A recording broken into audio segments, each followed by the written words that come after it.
Olá, pessoal! O meu nome é Gustavo Americano, eu sou professor de Direito Constitucional e juiz de Direito. Nesse nosso encontro, nós vamos fazer o estudo do instituto jurídico nominado como Direitos da Nacionalidade. E lembrem-se sempre, se você tiver alguma dúvida, alguma crítica, alguma sugestão ou elogio, eu estou aqui à sua disposição para te ajudar.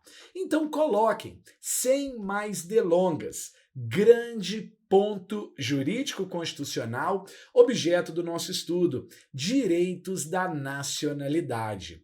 Vejam comigo, quando nós trabalhamos com os direitos da nacionalidade, antes de ingressar na análise do artigo 12 da Constituição Federal, é necessário a solidificação e o conhecimento de alguns elementos basilares. Eu quero que você domine o seguinte: o conceito de nacionalidade, quais são os elementos do Estado e a noção de cada um deles, a definição de cada um desses elementos. Preciso que você domine quais são as espécies e quais são os critérios de aquisição da nacionalidade. Vejam que são coisas diversas: espécies de nacionalidade e critérios de aquisição da nacionalidade. Por fim, promova uma distinção entre os brasileiros natos e os brasileiros naturalizados. Assim, nós temos 3 pontos de destaque nessa parte inicial: dominar o conceito de nacionalidade, dominar quais são, em que consistem os elementos do Estado, dominar as espécies e critérios de aquisição da nacionalidade e, por fim, saber todos os pontos de distinção entre brasileiros natos e brasileiros naturalizados. Feito essa introdução, vejam comigo: conceito de nacionalidade e elementos do Estado. Quando nós falamos de nacionalidade, se o examinador te pedir a definição precisa de nacionalidade, como você a colocaria? Vejam o seguinte: a nacionalidade é o vínculo jurídico-político que une um determinado indivíduo a um determinado Estado. É aquele liame jurídico-político que faz com que aquele indivíduo seja titular de direitos, mas também de deveres perante aquele Estado.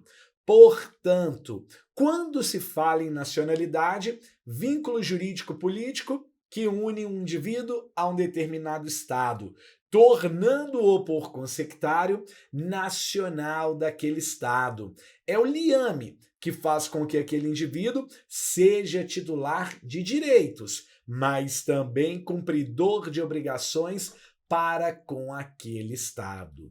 Visto então a conceituação de nacionalidade, agora você já domina o conceito deste instituto jurídico-político. Eu quero que você tenha em mente quais são os elementos do Estado.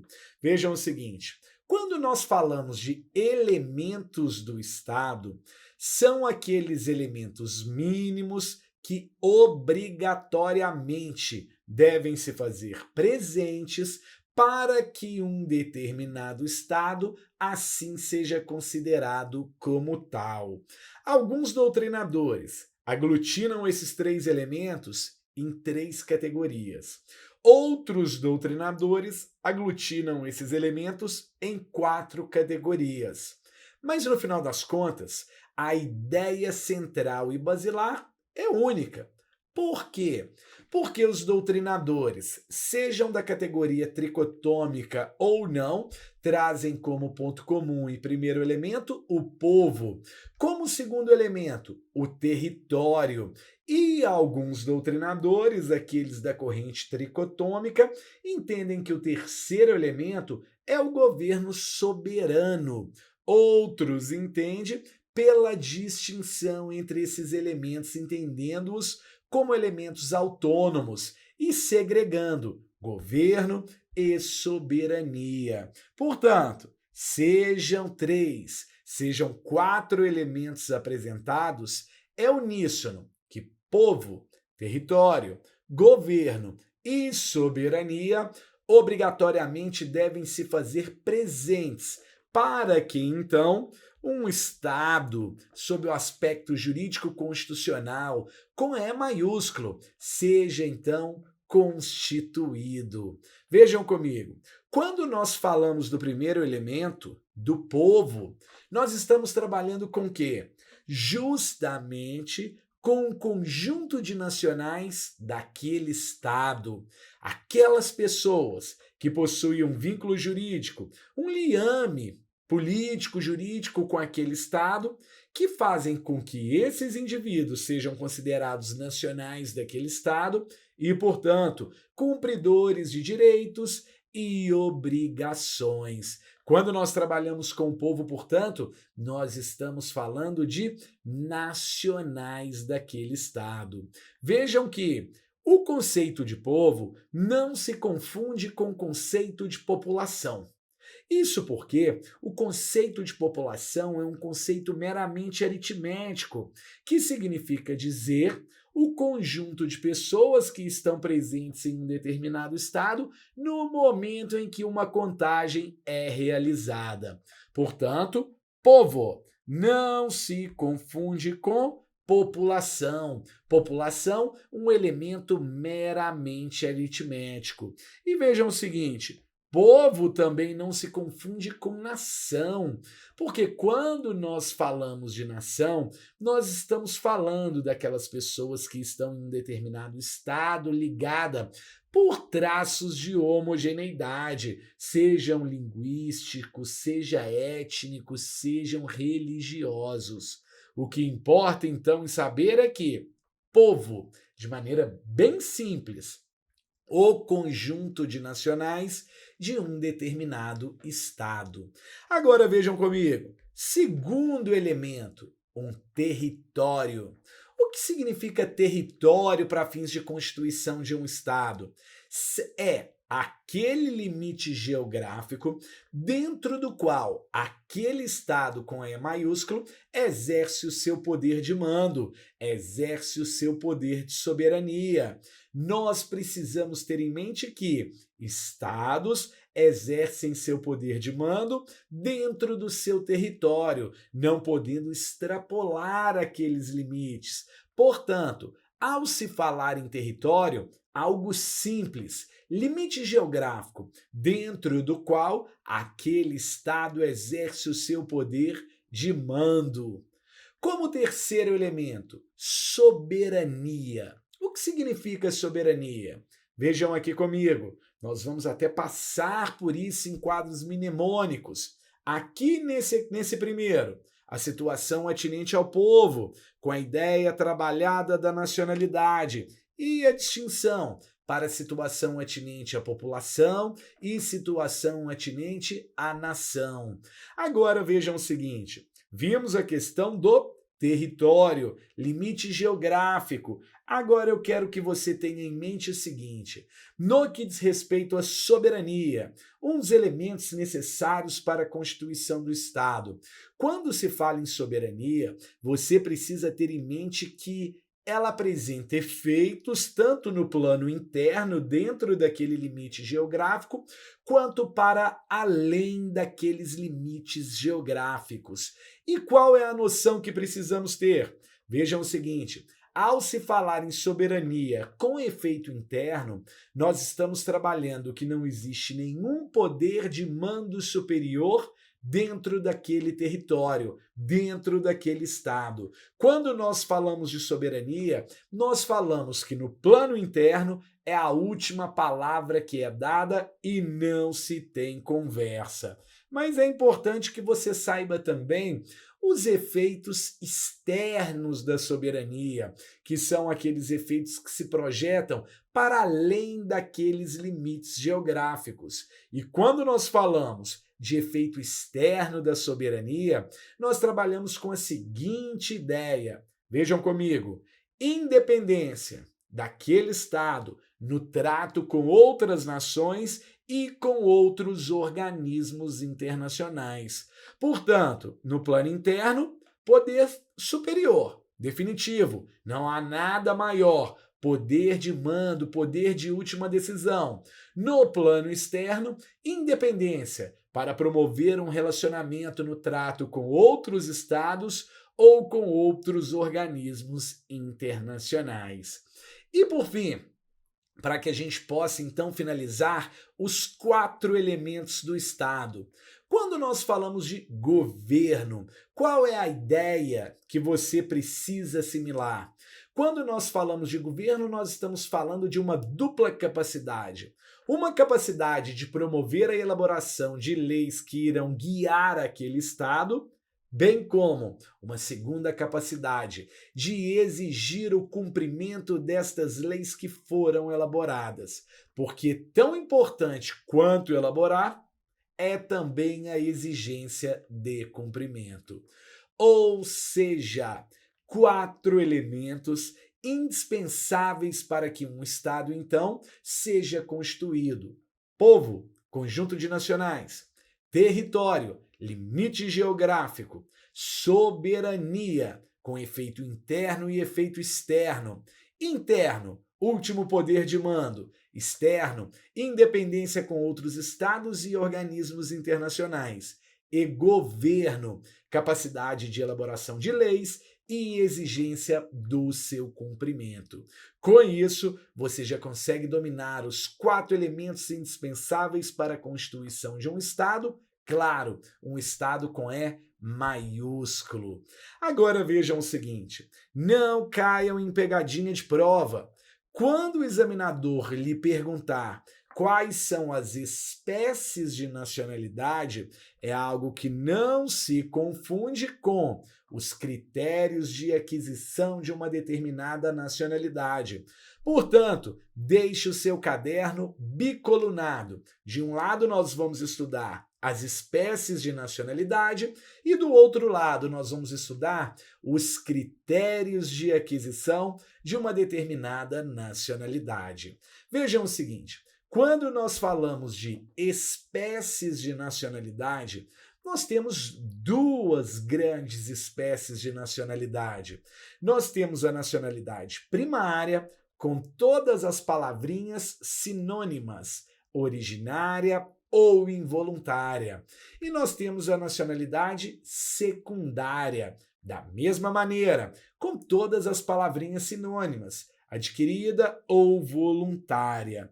Trabalhando então inicialmente com a ideia de primária e secundária, você sabe distinguir estas espécies de nacionalidade? Vejam aqui comigo. Quando nós trabalhamos essa questão atinente às espécies de nacionalidade, você precisa ter em mente o seguinte: o fator que distingue essas 2 espécies é a presença ou não do elemento volitivo, é a presença ou não de uma eventual vontade manifestada pelo agente.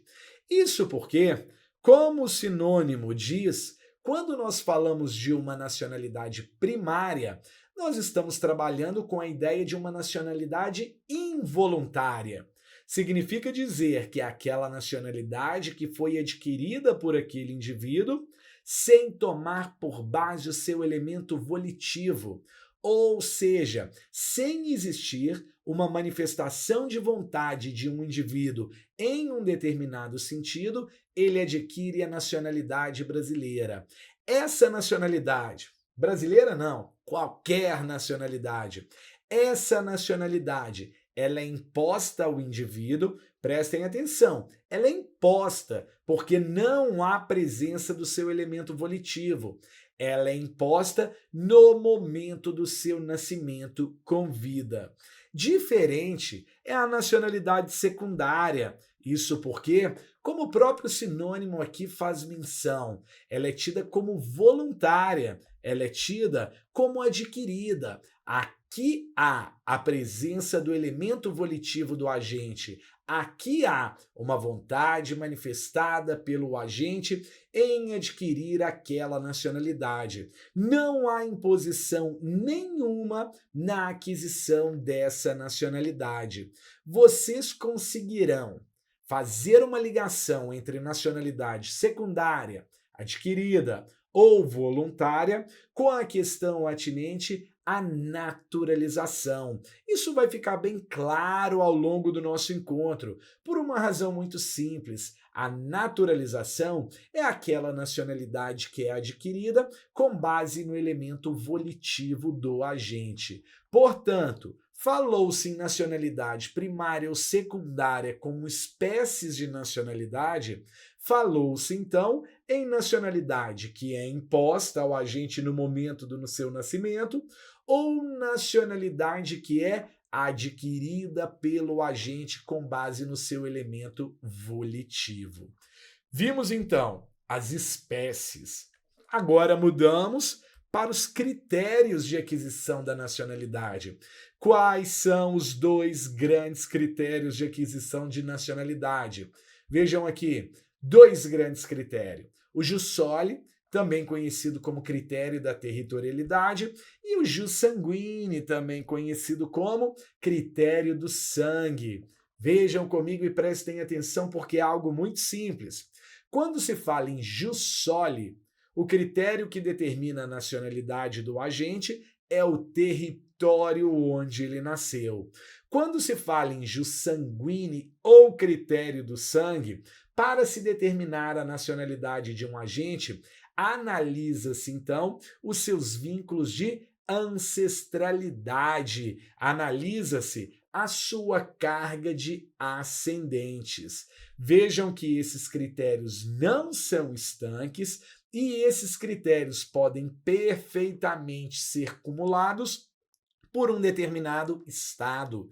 Conforme veremos, o nosso ordenamento jurídico utiliza tanto o jus soli quanto o jus sanguinis. E, além disso, jus soli e jus sanguinis associado ainda a outros critérios, conforme veremos. Portanto, espécies de nacionalidade, primária e secundária, e critérios de aquisição de nacionalidade. Jus soli, ou critério do território, onde o que marca a aquisição da nacionalidade é o território onde aquele agente nasceu, e jus sanguinis, ou critério do sangue, onde o que marca a aquisição da nacionalidade são os vínculos de ancestralidade, os vínculos de ascendência daquele agente. Vejam o seguinte, já ouviram falar da questão atinente aos polipátridas ou multinacionais, que são aqueles indivíduos que possuem um vínculo jurídico político com mais de um estado, possuindo, portanto, mais de uma nacionalidade. Atentem-se para uma observação que eu vou antecipar. O nosso ordenamento jurídico, até a redação anterior à Emenda Constitucional 131, ele não admitia, como regra, a questão atinente à dupla nacionalidade. Dupla nacionalidade no nosso ordenamento jurídico somente de maneira excepcional em duas alíneas previstas no artigo 12, parágrafo 4º da Constituição, que, porém, foram objeto de alteração via emenda à Constituição, pela emenda constitucional número 131. Então, hoje, essa questão da dupla nacionalidade, da multinacionalidade, da polinacionalidade, ela é admitida pelo nosso ordenamento jurídico, que é a permissibilidade de um indivíduo possuir mais de um vínculo jurídico-político com um determinado estado. Situação oposta à dos polipátridas é a situação referente aos apátridas, ou palavrinha de origem alemã, eimátulos. E vejam o seguinte, antecipando, os apátridas ou eimátulos é aquela situação em que um determinado indivíduo não está vinculado a nenhum estado, ou seja, um determinado indivíduo não possui nenhum vínculo jurídico-político com nenhum estado. Essa situação, ela gera atenção, foi inclusive objeto de alteração do nosso texto constitucional, conforme veremos constando a apatridia de maneira expressa, e ela configura uma grave violação aos direitos humanos. Portanto, dois institutos que você precisa saber a essência, a questão atinente aos polipátridas e a questão atinente aos apátridas, também conhecido como eimátulos. Vamos prosseguir? E agora nós já vamos entrar em uma situação envolvendo a própria Constituição Federal. Já vamos iniciar a análise do artigo 12 da Carta Magna e promover uma análise da distinção entre brasileiros natos e brasileiros naturalizados. Lembrando que quem adquire a nacionalidade brasileira por meio de naturalização está fazendo por meio de elemento volitivo. É aquela nacionalidade que não é primária, é aquela nacionalidade que é adquirida pelo agente. Portanto, estamos falando aqui de uma nacionalidade derivada, haja vista que na naturalização o elemento volitivo do agente ele se faz presente. Mas vamos por partes. Vamos iniciar então o estudo atinente aos brasileiros natos. Vejam comigo, quando nós falamos de brasileiros natos, nós temos um inciso com 3 alíneas que trazem 4 situações por meio das quais um indivíduo é considerado, então, um brasileiro nato no nosso ordenamento jurídico. Vejam o seguinte, o início da redação da alínea A. Os nascidos na República Federativa do Brasil. Jus soli ou jus sanguine? Se nós estamos falando de nascimento em determinado território, critério do jus soli. Então, aquele indivíduo que aqui nasceu, mesmo que seja filho de pais estrangeiros, eles serão considerados brasileiros natos.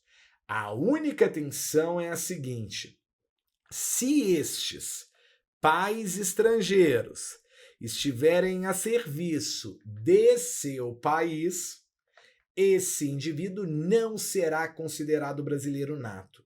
Muita atenção. Vejam o seguinte: se estes significa dizer que ambos os pais devem estar a serviço de outro estado estrangeiro, do respectivo estado estrangeiro? Não.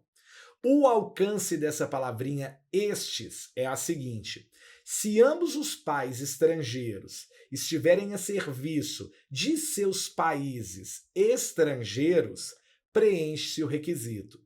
Mas também, se um dos pais estrangeiros e o outro está apenas o acompanhando, estiver a serviço do seu país estrangeiro, preenche-se o requisito.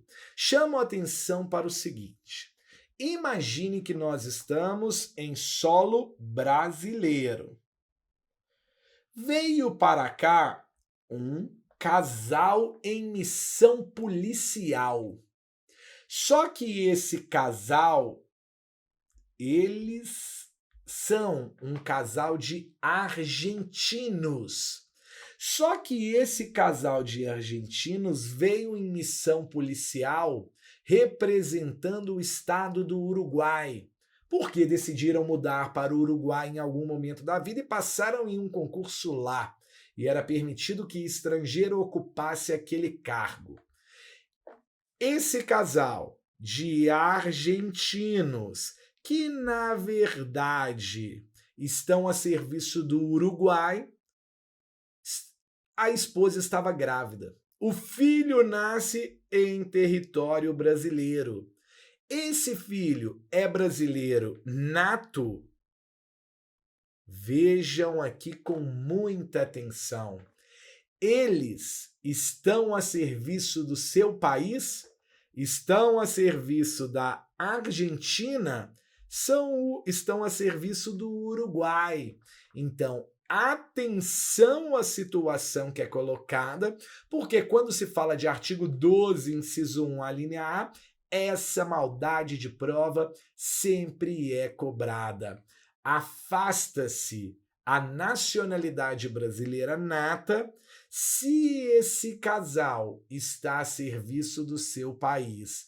Aqui eles não estão a serviço da Argentina, não estão a serviço, portanto, do seu país. Muita atenção a essa pegadinha. Avançando, a linha B.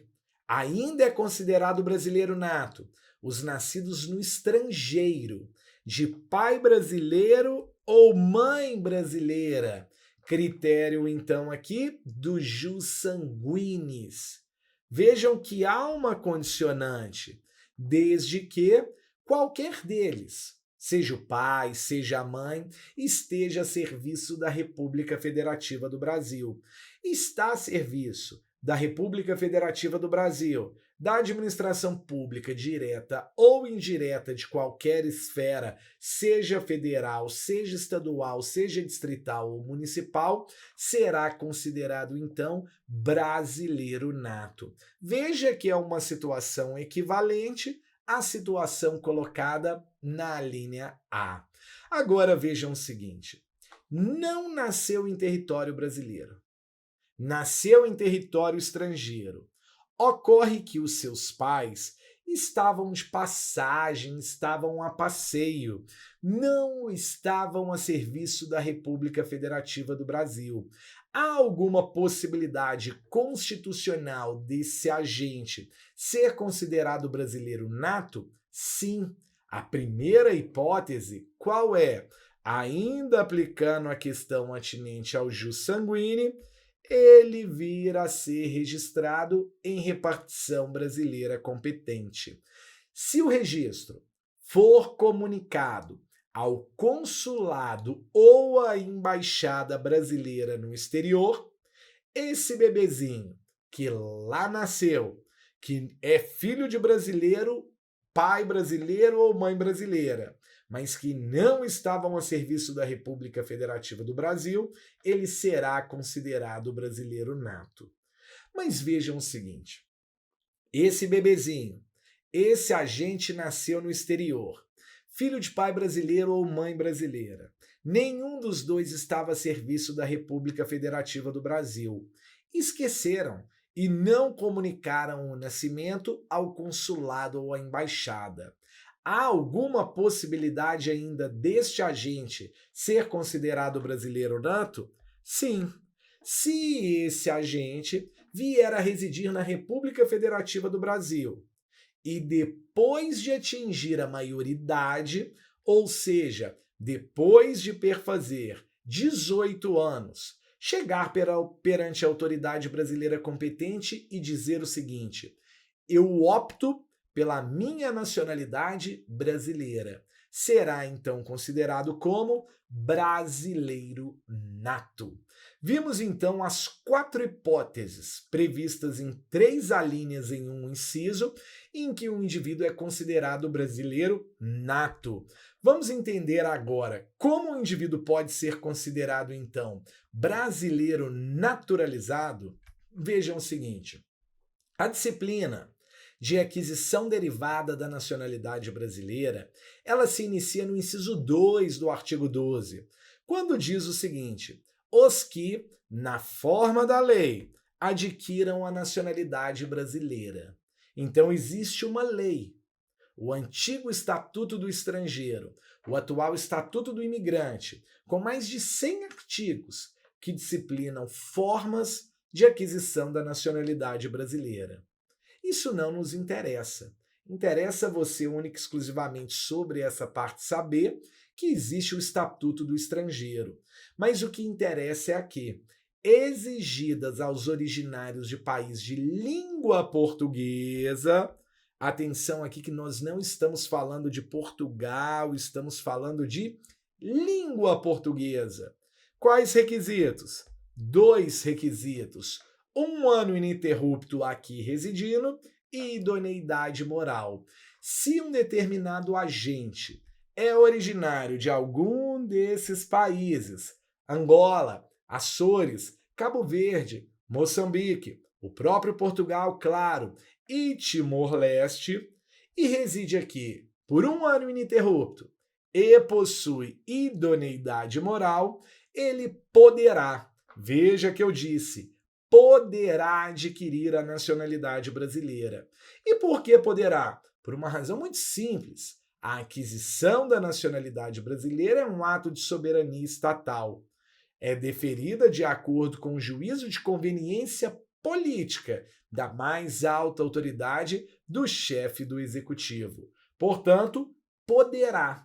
Algo diverso dessa situação aqui, posta na linha B. Isso porque a situação posta na linha B constitui um direito público subjetivo, um direito potestativo de aquele estrangeiro, de qualquer nacionalidade, que aqui reside por mais de 15 anos ininterruptos e que a FAQ, que a CAC dele, a ficha de antecedentes criminais, a certidão de antecedentes criminais seja zerada, adquirir a nossa nacionalidade. Vejam a densidade da palavra, desde que requeiram a nacionalidade brasileira.